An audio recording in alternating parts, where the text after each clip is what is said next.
Shalom, puji Tuhan, kekasih Tuhan, keluarga BMC dimanapun berada. Senang sekali hari ini di akhir pekan kita masih diberi kesempatan untuk bersaat teduh, dan mari sama-sama sebelum kita renungkan firman Tuhan yang menjadi seri yang ketiga atau bagian yang ketiga dari pengajaran hidup sebagai orang merdeka, mari kita berdoa. Bapa, terima kasih buat firman-Mu, terima kasih buat kesempatan untuk kami boleh mendengar firman-Mu dan merenungkan firman-Mu. Mari Kau urapi semua kami, setiap kami yang menyaksikan, mendengarkan, mengikuti saat teduh pada pagi hari ini. Roh Kudus, singkapkan yang terselubung di dalam nama Yesus, haleluya, amin. Kekasih Tuhan, masih dalam tema hidup sebagai orang yang merdeka atau hidup sebagai orang merdeka. Kemarin kita sudah belajar 2 hari berturut-turut, yaitu bagaimana kita bisa menjalani hidup sebagai orang yang merdeka. Caranya adalah yang pertama, kita menjauhkan dari semua keinginan-keinginan untuk berbuat dosa atau kembali kepada kehidupan yang lama.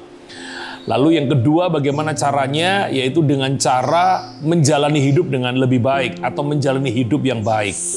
Nah, sekarang kita akan lihat yang ketiga, tapi sebelumnya kita akan melihat dulu ayat yang menjadi pesan daripada Rasul Petrus yang terambil di dalam 1 Petrus pasal yang kedua ayat yang ke-16. Dikatakan begini, hiduplah sebagai orang merdeka dan bukan seperti mereka yang menyalahgunakan kemerdekaan untuk menyelubungi kejahatan-kejahatan mereka, tetapi hiduplah sebagai hamba Allah. Jadi Rasul Petrus berpesan bahwa sebagai orang yang merdeka, jangan lagi mau kembali kepada kehidupan yang lama yang penuh dengan kejahatan. Kalau kita kembali kepada kehidupan yang lama yang penuh dengan kejahatan dan dosa, itu sama dengan kita menyalahgunakan kemerdekaan kita dengan menyelubunginya dengan perbuatan dosa. Nah, bagian yang ketiga, bagaimana saudara bisa hidup sebagai orang merdeka? Seperti yang dikatakan oleh Rasul Petrus ini, pada bagian yang ke-13 ada sebuah ayat yang sangat luar biasa, masih di 1 Petrus pasal 2 ayat 13. Rasul Petrus meneruskan begini, tunduklah kepada Allah dan kepada semua lembaga manusia, baik kepada raja sebagai pemegang kekuasaan yang tertinggi. Ayat 17, hormatilah semua orang, kasihlah saudaramu, takutlah akan Allah, hormatilah raja. Ada kalimat yang sangat baik di ayat 13 dan ayat 17. Tunduklah karena Allah dan kepada semua lembaga manusia dan kepada semua pemegang kekuasaan. Ayat 17-nya, takut akan Allah, hormatilah raja. Nah, ayat yang barusan kita baca, ternyata Rasul Petrus mengatakan, engkau akan bisa hidup merdeka apabila engkau tunduk dan hormat kepada Allah. Tunduk dan hormat kepada Allah bisa kita tunjukkan dengan menghormati pemerintahan yang ada. Kalau saudara sebagai orang yang merdeka, tetapi engkau nggak tunduk dan hormat kepada Allah, maka itu nothing, itu sia-sia. Orang yang merdeka justru hidupnya itu tunduk dan hormat kepada Allah. Orang yang tunduk dan hormat kepada Allah, oh dia benar-benar akan mengalami kemerdekaan dalam hidup. Saya berikan contohnya. Anda melihat kisah daripada Yusuf. Anda melihat bagaimana dia menerima janji yang sangat besar. Tetapi keadaan membawa dia kepada situasi yang sangat-sangat memprihatinkan. 180 derajat dari keadaannya semula ketika tinggal bersama dengan orang tuanya. Yusuf harus jadi budak, masih remaja, harus bekerja keras di rumah Tuan Potifar. Dan kita lihat selanjutnya ada banyak kejadian-kejadian dia harus masuk penjara karena difitnah, dilupakan. Bahkan mungkin orang berkata begini, udah masa depannya suram. Tidak.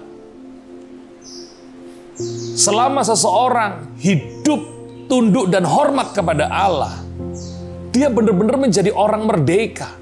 Anda lihat Yusuf, dia jadi orang yang merdeka sekalipun di dalam penjara, sekalipun dalam penderitaan.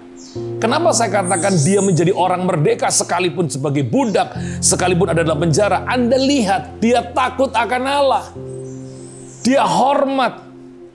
Orang yang tunduk dan hormat itu mendapatkan perhatian daripada Tuhan.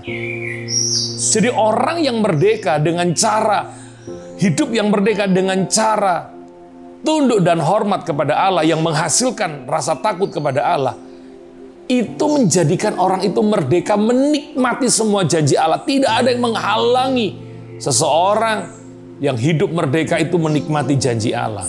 Yusuf salah satu contohnya. Dan masih banyak kisah-kisah di Alkitab yang Anda bisa temukan. Mereka yang hidup merdeka dengan tunduk dan hormat kepada Allah, itu menikmati segala yang baik yang Allah sediakan dalam hidupnya. Doa saya, semua keluarga BMC, semua yang terhubung di gereja BMC, semua kekasih Tuhan yang menyaksikan saat teduh ini, pastikan dirimu tetap menjadi orang yang merdeka dengan hidup sebagai orang merdeka. Ingat, bagaimana kita hidup sebagai orang merdeka? Yang pertama, masih ingat? Jauhi semua keinginan daging. Keinginan daging yang dimaksud adalah semua keinginan-keinginan yang membawa saudara kepada dosa. Yang kedua, jalani hidup yang baik. Hidup dengan cara yang baik. Hidup dengan sikap yang baik. Kalau engkau hidup baik, maka percayalah, engkau akan jadi orang merdeka dimanapun. Engkau tidak akan pernah punya rasa takut, engkau tidak akan pernah merasa punya stres, engkau tidak akan merasa punya minder dan tertekan. Dan yang ketiga, hidup orang yang merdeka adalah tunduk dan hormat kepada Tuhan. Kalau itu yang terjadi, maka bersiaplah untuk promosi-promosi Tuhan yang lebih lagi dalam hidup saudara. Tetap jadi orang yang merdeka. Tuhan memberkati kita semua. Mari sama-sama kita berdoa. Bapa, terima kasih buat sharing di akhir pekan ini dan juga menjadi sebuah akhir daripada seri pengajaran yang akan berhenti nanti tanggal 31 Agustus. Tuhan mengurapi kami terus menjadi orang-orang yang merdeka, sehingga kami boleh menikmati presence, hadirat dan perkenanan-Mu di tahun ini. Kami menikmati anugerah pertolongan-Mu yang tepat pada waktunya. Pandemi boleh ada, tetapi kami yang hidup takut akan Tuhan, hormat kepada Tuhan, hidup sebagai orang merdeka, akan menikmati sesuatu yang luar biasa daripada Tuhan. Angkatlah tanganmu, terimalah berkat yang telah Bapa curahkan sejak daripada Abraham, Ishak sampai Israel mengalir dalam hidupmu hari ini bahkan sampai selama-lamanya. Dalam nama Tuhan Yesus yang percaya diberkati, bersama-sama berkata amin. Jangan lupa besok Minggu ibadah onsite. Silakan Anda mendaftar di nomor yang ada di bawah ini dan bersukacita bersama-sama. Tetap protokol kesehatan di mana-mana berada dan Tuhan memberkati. Shalom.